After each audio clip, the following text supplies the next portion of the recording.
just a little time here and there. It makes my thinking so much more creative. Today, we are talking about how to claim your rest and why you should be wasting a little bit of your time. Welcome to The Modern Creative Woman, exploring the art and science of creativity. I'm your hostess and creativity expert, Dr. Amy Bakos. Let's get started.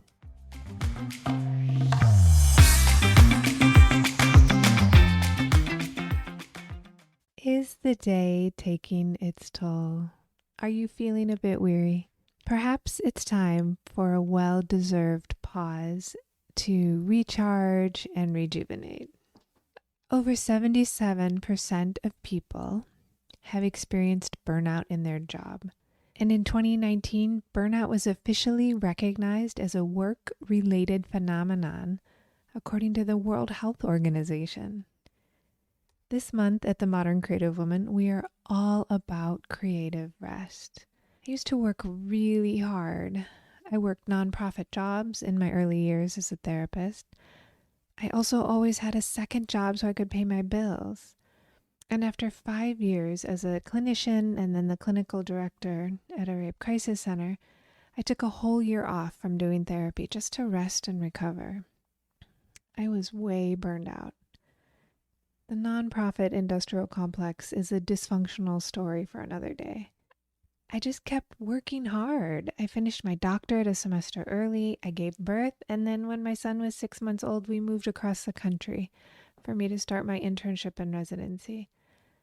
And when that was over, I was exhausted again. I burned myself out one more time in my early years as an academic, just trying to prove myself in the tenure system. So about 11 years ago, I made a commitment to just take better care of myself. I had no grand plan, but I knew I needed sleep. So I started there. And I started going to bed instead of staying up late to prep for the next day or just to have a little alone time. And I also started to make my bed in the morning. I began using morning to have a little solitude, to journal, to have a few breaths of meditation. And journaling is definitely a part of my creative rest because I write so much professionally. I read this incredible book called The 5 a.m. Club by Ramad Sharma. And that book really helped me craft my morning routine. If you're with me on Instagram, you will see my morning posts labeled the 6 a.m. Club. 5 a.m. is too early for me. Those hashtag 6 a.m. club posts are my personal reminder that I'm doing my morning routine and I'm taking care of myself by snapping a mindful picture of my meditation. And after getting my sleep and my mornings down, the following year, I recommitted to exercise. And I always loved being physically active. And for the first few years of being a mom, I was certainly active, but it was not restorative. So I committed to a little Pilates or stretching every day, and I went back to running. And I would say running supplied me with so many of my needs: solitude, restorative feelings, a little bit of a challenge with some goals, and it also fueled my creativity as well. I would stop running to take notes on some of my creative ideas, especially for writing. I've always been pretty good at keeping up with my creative practice. Knitting and drawing were easy for me to have around, but finding solitude was really challenging. I took my first solo trip to Paris when I was 18, and I've always known that travel fuels me. I love it so much. About 10 years ago, I got invited to a writer's retreat, and then another one, and I was so jazzed about taking a trip to do creative things. So these days, I schedule monthly days of retreat, and I really love those, just planning a little bit of solitude. When I meet up with people in Paris, I do a little bit of bookending it with some writing and painting. I go early and spend some time by myself. If this kind of time appeals to you, I would say start your adventure fund and stay tuned for a little trip that you might want to join me on this spring.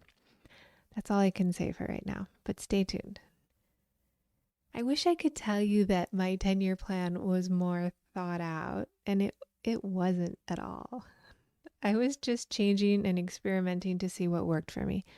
And I discovered that I no longer felt like I was working so hard. And I think it was because I had more creative energy, certainly more rest, but more creative energy, more creative thoughts. And how I was spending my time was nourishing me instead of depleting me. And now, in retrospect and with some research, I can present you with 5 evidence-based strategies that can get you your creative rest. So these are science-backed. But before I explain what you need to do, I want to explain why you need to do it. Danielle Laporte says, your commitment to your wellness is part of the revolution. And I love this so much. Resting is your way to really just claim your time and release the expectations of others. And it sets up a little support for yourself. Living in a system full of sexism and racism and economic exploitation that we see all around us, to be able to resist the pressure to work and stay busy all the time is definitely a part of the revolution that I want, where we can treat women, including ourselves, with dignity and sacredness. And of course, as we know, it really does begin with you taking one step, one action, and from there it spreads. So the 5 evidence-based strategies for creative rest are walking, meditation, and I want to put those 2 next to each other because they can work really well hand in hand. So those are the first 2, walking and meditation. But let me tell you a little bit about why this matters for your creativity.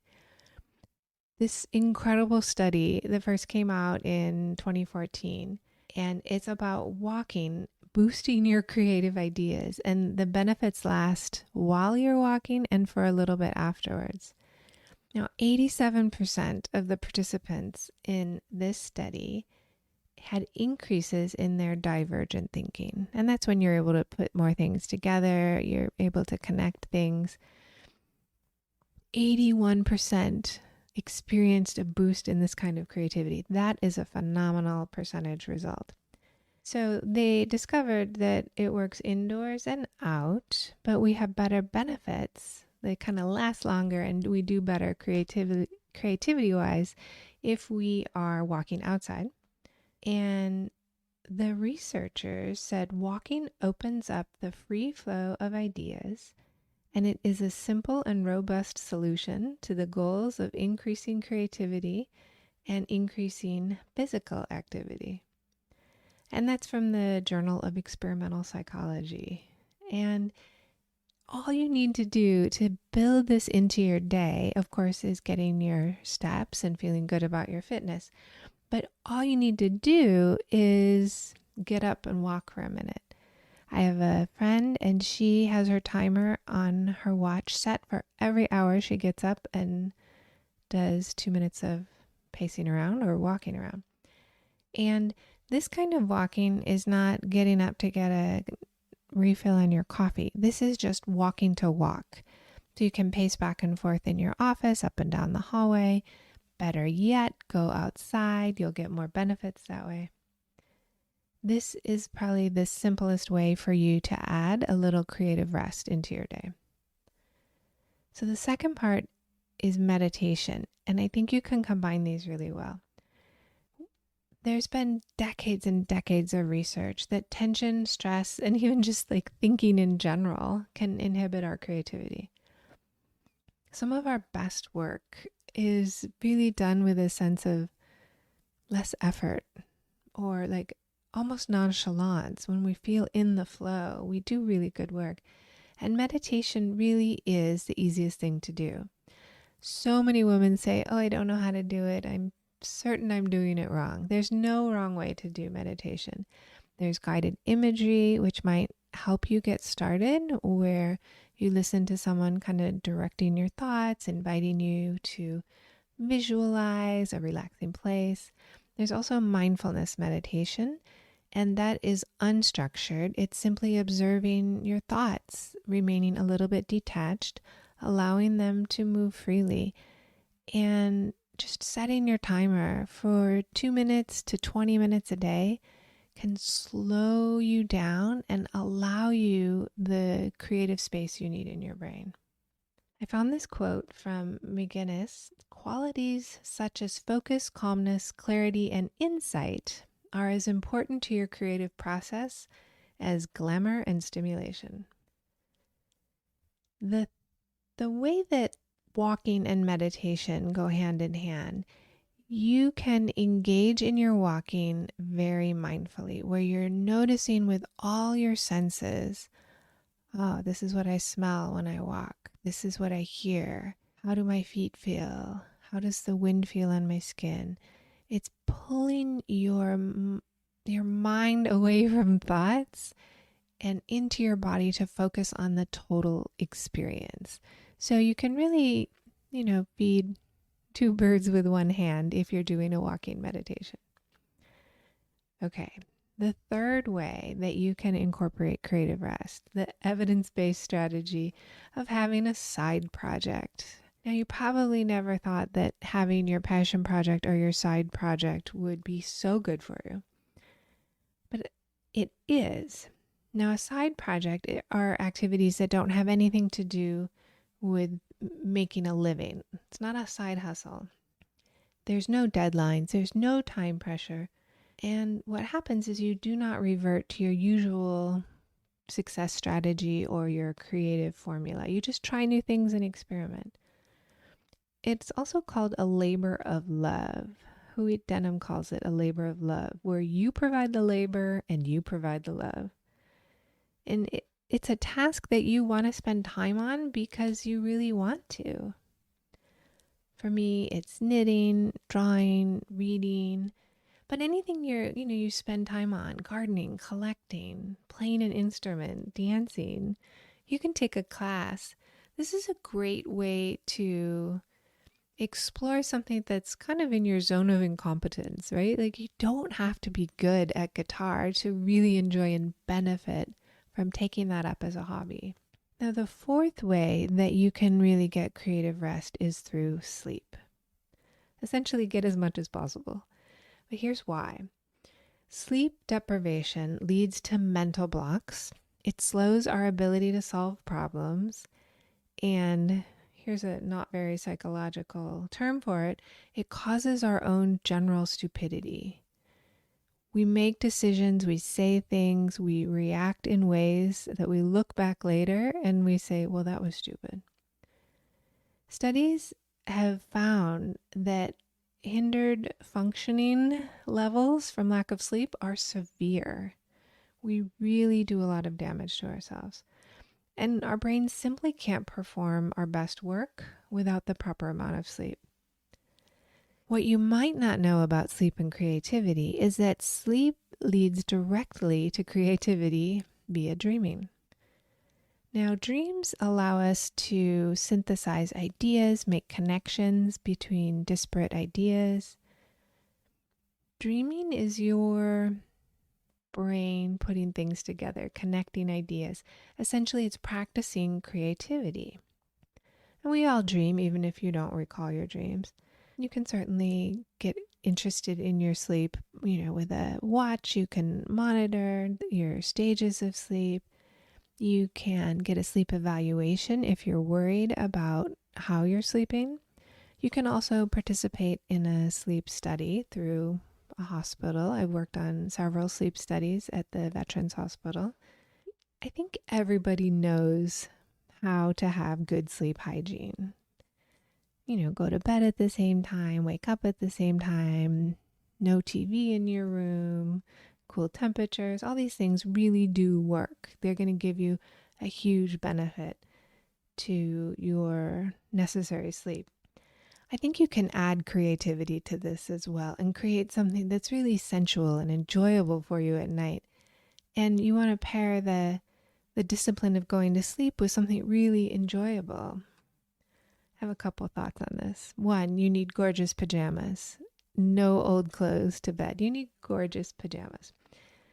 You also need a nice notepad by your bed.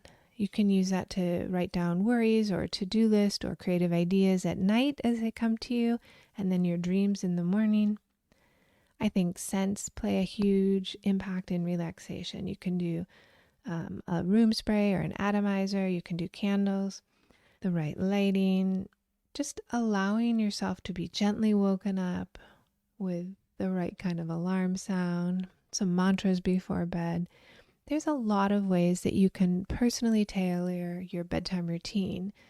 And you might think, oh, that's maybe wasting time, but that's the best kind of investment is in your own sleep and your comfort in sleep. I have a couple of favorite mantras. A bedtime mantra. What's done is done. What's undone is undone. That's it.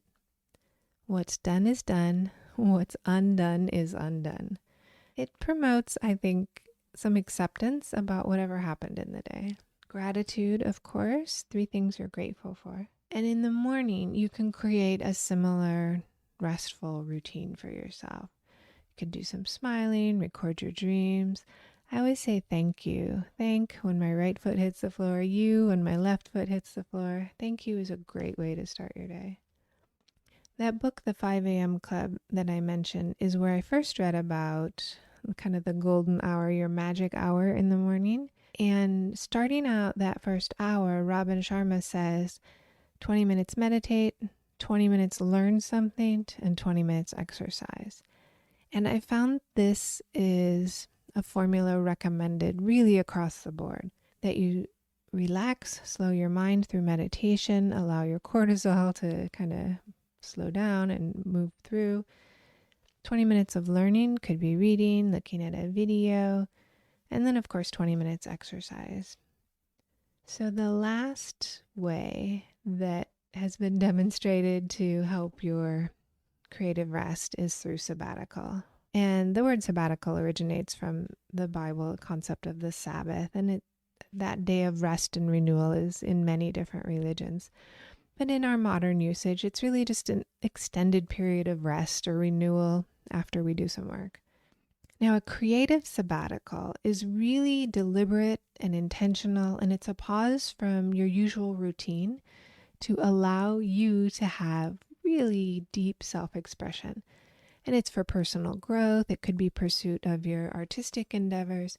The main point is to focus on nurturing your creativity, exploring something new, and rejuvenating your creative spirit. There's 3 things you need to do for a sabbatical. 1 is step away, so break in your routine for an hour or a day. This is not a vacation. This is not like planning a holiday. This is a step away, usually in solitude. You could get together with other people doing the same thing. After you step away, you have to be active. It's being creative in different ways. And then finally, you have to have a plan where it's scheduled what you're going to do. I like to have 1 day a month where I get to go do something creative in a fun place. And I want you to schedule that in advance. You can schedule it for the whole year. And I can almost hear you thinking to yourself, well, something might come up if I schedule that. I want you to schedule it anyway. Put a day down where you're not going to take appointments. You're not going to say yes to whatever is asked of you that day. And I want to challenge your thoughts a little bit. You might say, oh no, I'm way too busy to take a day off and just rest and be creative and quote unquote waste the time. But if you are very busy, you need this break. You need it to keep going. You need it to maintain the infrastructure of your life. You might say, yeah, but people depend on me. I can't take a break like that. I want to remind you that if you're refreshed, you are a better caretaker, you're a better worker, a partner, a parent. That time of creative rest nourishes everyone around you. You might say, yeah, but I don't really do enough to justify that kind of break. I would say living in a house deserves a break. Being in a relationship, all of these things that we do require a break. You don't have to have some high pressure job to take a break. You might be on, a long vacation with your family in the summer and schedule yourself a little sabbatical. Everyone needs a break from whatever it is you're doing. And finally, you might be saying, well, I can't afford a break right now. To which I say, you do not have to travel to take a break. It requires some planning. Maybe you need to arrange care for the kids, someone to take care of things while you're away. But I want to give you some really powerful suggestions, and then you let me know what you end up doing for your sabbatical. About a week before your upcoming day away, you have to set aside about an hour to schedule. You cannot just show up on your sabbatical day and say, well, I'll just see what happens, whatever I feel like doing that day. That won't work. I've tried. So in your hour of planning, you pick your location. Could be a cafe, a library, a park, a hotel lobby. You set out your clothes for the day. If you need hiking clothes, make sure your boots are polished and ready to go. If you need to pack an extra jacket or a sweater, make sure all of that's ready. You also need to plan your meals, either grocery shopping or decide on what restaurant you'll go to. Get your bag all set with whatever you need. Book, journal, art supplies. Fill your gas tank or charge up your public transport card. Make sure everything's set and there's nothing going to get in the way. Then you set your intentions for that day. What is it that you want to get out of your rest day? And it could just be experiment with wasting time. You can think about meditating, reading, drawing, walking, hiking, window shopping. You can journal a solution for some challenge you're facing. You could read an inspiring book or poem. Start each hour by writing a haiku. You might just want to daydream or people watch. You can let time pass, waste your time, wander around. It's all about just being without a lot of expectation. So I have a couple mantras I want to leave you with. I am a woman who is worthy of creative rest. I am a woman who benefits deeply from creative rest. So now that you know these 5 strategies for creative rest, how will you start to incorporate them? These are all well and good in theory. It's when you put them into practice that the magic happens. I would love to hear about your sabbatical days and what you end up doing with them and what you get from them. They can nourish you for the whole rest of the month until your next sabbatical day. So now that you know, what will you create? Have a wonderful week, and I cannot wait to see you in the next episode. And hey, come join me, of course, in The Modern Creative Woman on Instagram, Pinterest, Facebook. You'll find me at Dr. Amy Backhouse. You can be a friend of the pod, a gold star founding member of the podcast, and keep the content free. Have you gotten your copy of the 5 values of the Modern Creative Woman? If not, please hop on over to arttherapycentersf.com and join our mailing list, and you can get your free copy of the aspirational principles that you need to live your modern creative life.